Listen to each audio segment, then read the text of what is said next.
Bismillahirrahmanirrahim. Assalamualaikum warahmatullahi wabarakatuh. Alhamdulillahirrabbilalamin. Assalatu wassalamu ala asrafil anbiya wal mursalin wa ala alihi wa sahbihi ajma'in, amma ba'du. Kami dari kelompok 9 dari kelas A semester 4 dengan program studi pendidikan agama Islam dari Fakultas Tarbiyah dan Keguruan, Lembaga Institusi Universitas Islam Negeri Matahari tahun ajaran 2021 akan memberikan sedikit penjelasan mengenai konsep pendidikan Islam di Singapura. Sebelumnya, kami mengucapkan terima kasih kepada Bapak Dr. Samsul Arifin MAG yang telah memberikan kesempatan kepada kami untuk menyampaikan materi ini. Saya persilahkan kepada pemateri pertama untuk menyampaikan materinya, yang kemudian disusul oleh pemateri kedua dan pemateri ketiga secara berurutan. Kepada pemateri pertama, dipersilahkan. Assalamualaikum warahmatullahi wabarakatuh. Bismillahirrahmanirrahim. Saya Niswatin Aulia sebagai pemateri pertama akan menjelaskan sejarah singkat pendidikan Islam di Singapura. Kedatangan Islam di Singapura dimulai pada awal abad ke-15. Proses Islamisasi telah berlangsung bersamaan dengan datang Islam dari Malaka dan Sumatera.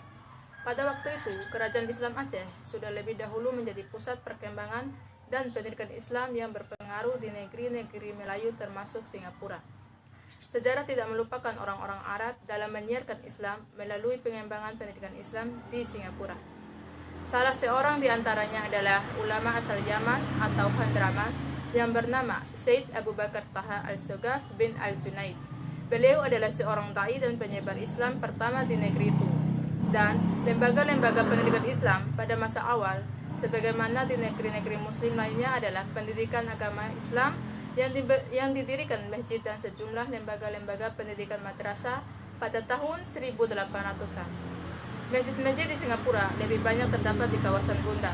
Masjid yang pertama kali berdiri di Singapura adalah Masjid Omar yang dibangun pada tahun 1820 di Omar Road. Singapura memang merupakan negara paling maju dibandingkan dengan negara-negara lainnya. Berbagai sistem dan perantara sosial, ekonomi, maupun industri yang dibangun dan dikembangkan secara modern telah memberikan kontribusi positif bagi pengembangan pendidikan. Dan adapun beberapa poin penting yang menjadi permasalahan utama di Singapura, di antaranya yang pertama, tujuan pendidikan Islam harus dirumuskan dalam kaitannya dengan sistem pendidikan nasional secara keseluruhan. Yang kedua, banyak lulusan dari lembaga pendidikan Islam tidak memilih profesi yang sesuai dengan yang mereka pelajari. Yang ketiga, tidak adanya satu kesatuan pola pendidikan Islam untuk mencapai tujuan pendidikan pada umumnya. Dan yang terakhir yaitu pendidikan Islam belum tersedia. Jadi, seperti yang kita ketahui bahwa terdapat hubungan kerjasama yang semakin erat antara pemerintahan dan pemimpin muslim. Kedekatan hubungan itu dapat dimaknai sebagai refleksi munculnya kesadaran bahwa sebagai problem keterbelakangan muslim di bidang pendidikan Islam dan ekonomi merupakan salah satu masalah nasional dari Singapura. Sekian penjelasan dari saya, selanjutnya akan dijelaskan oleh pemateri kedua. Saya dari kelompok 9, pemateri kedua akan menyampaikan tentang konsep pendidikan Islam di Singapura. Dahulu masyarakat Singapura tidak menggunakan sistem sekuler. Namun dari sisi historis, anak-anak Singapura lebih banyak bersekolah di madrasah yang menimbulkan kekhawatiran akan pendidikan dasar yang sulit berkembang serta tingkat ekonomi yang rendah dan sumber daya manusia yang tidak berkualitas. Hal ini didasarkan pada negara yang kecil membutuhkan sumber daya yang berkualitas sehingga dapat menciptakan peradaban yang tinggi dan membuat negara menjadi maju. Majelis Ulama Islam Singapura atau MUIS sebagai pembina umat muslim Singapura diberikan kesempatan untuk menyumbangkan ide dan gagasannya dalam merumuskan kepemimpinan, dakwah, dan pendidikan Islam dalam sebuah tulisan yang dibukukan berjudul Risalah Membangun Masyarakat Islam Cemerlang Singapura. Dalam bidang pendidikan, ada beberapa tahapan konsep pendidikan Islam yang diterapkan di Singapura, yaitu belajar di masjid, Lembaga Pendidikan Quran Singapura atau LPQS, dan madrasah-madrasah. Yang pertama, pendidikan non-formal. Berdasarkan data, orang Islam di Singapura terdapat 15% lebih sedikit dibandingkan agama lain. Tetapi, pendidikan Islam di Singapura dahulunya tidak kalah dengan pendidikan formal. Para orang tua menyekolahkan anak-anaknya di sekolah formal untuk mempelajari sains dan teknologi, serta sekolah non-formal di lembaga pendidikan Islam, sehingga ilmu dunia dan akhirat menjadi seimbang, sehingga bekal untuk bersaing di skala internasional memadai. Selain itu, belajar di masjid-masjid pada hari libur sekolah formal. Fungsi masjid di Singapura dahulunya sama seperti pada zaman Nabi Muhammad SAW. Selain sebagai tempat ibadah, digunakan juga sebagai tempat belajar, tempat bermusyawarah, tempat sarana dakwah Islam. Selain itu, diselenggarakan pendidikan Islam tingkat kanak-kanak, kursus, belajar kepemimpinan, serta pengajaran bahasa Arab. Yang kedua, berdirinya LPGS. Pada tahun 90-an, tercetuslah Lembaga Pendidikan Quran Singapura yang dibangun pada bangunan masjid lama di Kampung Siglap dengan suasana sunyi dan jauh dari perkotaan, serta terkenal sebagai pusat para penghafal Quran. Setelah bangunan masjid direnovasi, maka diresmikanlah pusat penghafal Quran pada tanggal 18 Juli tahun 1999. Program ini tentunya mempunyai visi dan misi yang sangat mulia, yaitu mendalami, memahami, mengajarkan Al-Quran, serta pentingnya meningkatkan kesadaran untuk menghafal dan mengamalkan Al-Quran dalam kehidupan sehari-hari. Setelah program tersebut berjalan lancar, akhir tahun LPGS mampu meluluskan 52 pelajar dalam ujiannya. Sebagai apresiasi, diberikanlah sertifikat oleh Haji Ma'ruf Saleh serta disaksikan oleh para tokoh penting seperti Presiden MUIS Sayyid Muhammad bin Smith, Mufti Negara Singapura, dan Haji Anis Tairan sebagai Ketua Lembaga Pentadbir Masjid Kampung Siglap pada tanggal 27 Agustus tahun 2000. Adapun sistem pembelajarannya dibagi 3, yaitu peringkat atas terdiri dari pengajian Al-Quran dan kelas Iqra. Yang kedua, peringkat pertengahan terdiri dari kelas tahsin qiraah, praktikal tajwid, dan asas tajwid.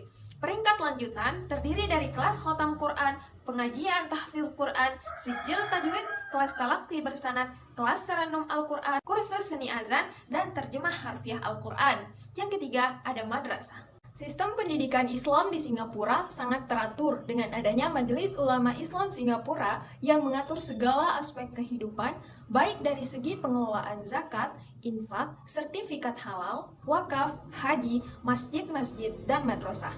Adapun madrasah yang berada di bawah naungan MUIS ialah Madrasah Al-Irsyad Al-Islamiyah, Madrasah Al-Ma'rif Al-Islamiyah, Madrasah Al-Asgaf Al-Islamiyah, Madrasah Al-Junaid Al-Islamiyah, Madrasah Al-Arabiyah Al-Islamiyah, dan Madrasah Wak Tanjung Al-Islamiyah.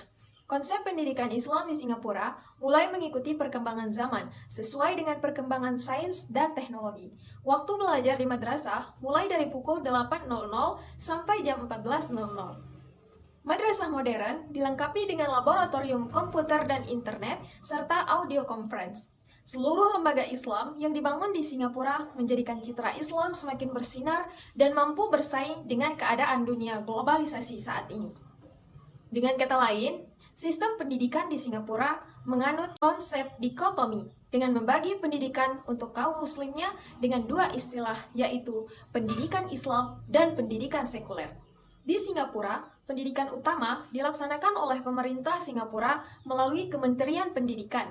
Program ini memiliki tujuan untuk mencapai objektif pendidikan pemerintah yang salah satunya bersifat sekuler, yaitu memisahkan kehidupan dunia dengan tuntunan agama. Sebanyak 95% anak-anak muslim di Singapura mengikuti sistem pendidikan sekuler ini. Sedangkan pendidikan Islam di Singapura merupakan sistem pendidikan bagi masyarakat muslim Singapura yang dilakukan oleh masyarakat Islam Singapura dan agensi-agensinya di bawah pengawasan Majelis Ulama Islam Singapura yang diberi kekuasaan penuh oleh Administration of Muslim Law Act. Tujuan pendidikan Islam ini adalah untuk menampung kekurangan sistem pendidikan di sekolah pemerintah yang tidak menyertakan agama dalam kurikulumnya, sehingga anak-anak Muslim Singapura dapat memahami kewajiban fardu ain dan mampu mengamalkannya dalam kehidupan sehari-hari. Selain itu, sistem pendidikan Islam yang dikenal dengan pendidikan madrasah ini juga untuk melahirkan calon-calon asatidzah dan ulama bagi masyarakat Islam Singapura. Sebanyak 5% anak-anak muslim Singapura mengikuti sistem pendidikan ini. Demikian dari saya, pemateri kedua akan dilanjutkan oleh pemateri ketiga. Bismillahirrahmanirrahim. Saya Winda Rohyan sebagai pemateri ketiga akan menyampaikan materi tentang kelebihan dan kekurangan konsep pendidikan Islam di Singapura.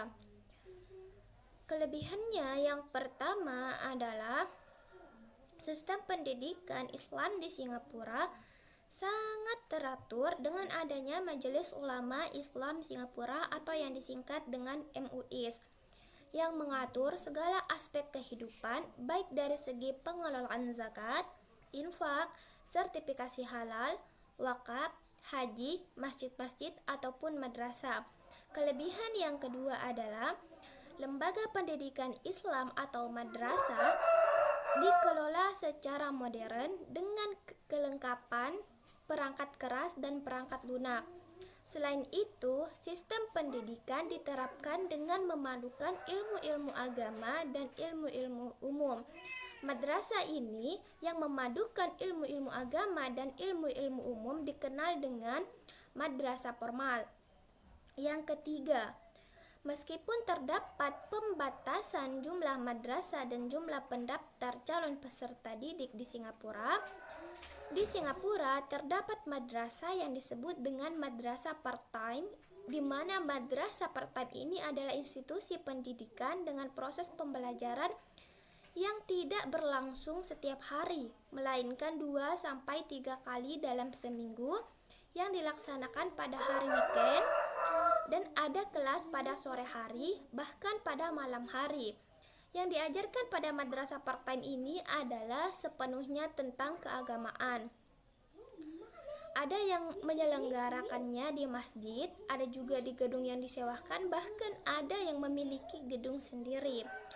Madrasah jenis ini menjadi pilihan bagi siswa muslim secara formal yang bersekolah di sekolah pemerintah, disebabkan tidak diajarkannya mata pelajaran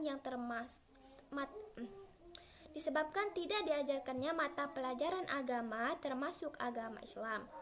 Mereka memilih madrasah part-time ini agar dapat mengenal dasar ajaran Islam. Jadi, madrasah part-time ini hakikatnya adalah pendidikan semi formal dengan sistem modern dan dikelola secara profesional. Sedangkan kelemahan konsep pendidikan Islamnya yang pertama adalah meskipun konsep pendidikan Islamnya berada di bawah naungan Majelis Ulama Islam Singapura atau yang disingkat dengan MUIS tadi, praktik pendidikan Islam di Singapura memiliki gerak yang terbatas, terlihat dari adanya pembatasan jumlah madrasah dan pembatasan jumlah calon peserta didik yang mendaftar. Ini dikarenakan pemerintah Singapura ingin meratakan pendidikan di Singapura untuk mencetak generasi yang unggul yang dapat membantu wilayah Singapura yang kecil. Kelemahannya yang kedua adalah adanya dikotomi pendidikan dengan label negara sekuler menjadikan Kementerian Pendidikan prihatin, sebab menurutnya madrasah memiliki angka putus sekolah yang tinggi dan dasar pendidikan yang kurang baik, sehingga para lulusan madrasah tidak dapat menyesuaikan diri dengan masyarakat Singapura yang sekuler yang terdiri dari banyaknya etnis. Ini disebabkan karena pemerintah Singapura memfokuskan pendidikan pada sekolah umum, bukan pada sekolah khusus agama. Jadi, itulah yang dapat saya sampaikan mengenai kelebihan dan kekurangan konsep pendidikan di Singapura. Dikarenakan semua pemateri sudah menjelaskan materinya masing-masing, maka saya perwakilan dari kelompok 9 mengucapkan syukronillah bagi para penyimak yang menonton video ini sampai akhir. Untuk itu kami undur diri. Barakallahu fikum. Sampai bertemu dengan kelompok selanjutnya. Wassalamualaikum warahmatullahi wabarakatuh. Dadah.